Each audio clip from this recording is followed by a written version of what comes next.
Dahod highway પર SMC team અને બિશ્નોઈ ગેંગના સાગરીત વચ્ચે ઘર્ષણ, પીએસઆઈ પર હુમલો કરનાર આરોપીના પગમાં પોલીસે ગોળી મારી। દાહોદ નજીક એક સનસનાટીપૂર્ણ ઘટનામાં ગુજરાત સ્ટેટ મોનિટરિંગ સેલની ટીમે સ્વ બચાવમાં કુખ્યાત દારૂ માફિયા અને બિશ્નોઈ ગેંગના સાગરીત અશોક બિશ્નોઈ પર ગોળીબાર કરવાની ફરજ પડી હતી।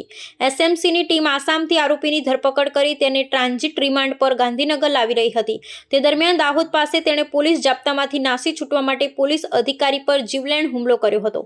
બનાવની વિગતો અનુસાર દાહોદના લીમડી લીમખેડા હાઈવે પર પસાર થતી વખતે આરોપી અશોક બિશ્નોઈએ વાહન ચલાવી રહેલા પીએસઆઈ કેડી રાવ્યાના ગળામાં સીટ બેલ્ટ ભરાવી દઈ ટૂંપો આપવાનો પ્રયાસ કર્યો હતો। કારમાં હાજર પોલીસ ઇન્સ્પેક્ટર આરજી ખાંટે તેને વારંવાર ચેતવણી આપી સમજાવવાનો પ્રયાસ કર્યો હતો, પરંતુ આરોપીએ હુમલો ચાલુ રાખતા પરિસ્થિતિ વણસી હતી અને અંતે ગંભીર અકસ્માત નિવારવા અને સ્વ બચાવમાં ઇન્સ્પેક્ટર પોતાની સર્વિસ રિવોલ્વરથી આરોપીના પગના ભાગે ગોળી મારી તેને કાબૂમાં લીધો હતો।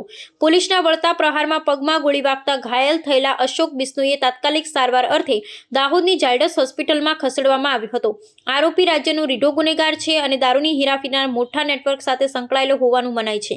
પોલીસ કસ્ટડીમાંથી ભાગવાના નિષ્ફળ પ્રયાસ બાદ તંત્ર દ્વારા સુરક્ષા વ્યવસ્થા વધુ સઘન બનાવવામાં આવી છે અને આરોપી સામે કાયદેસરની વધુ કડક કાર્યવાહી હાથ ધરવામાં આવી છે।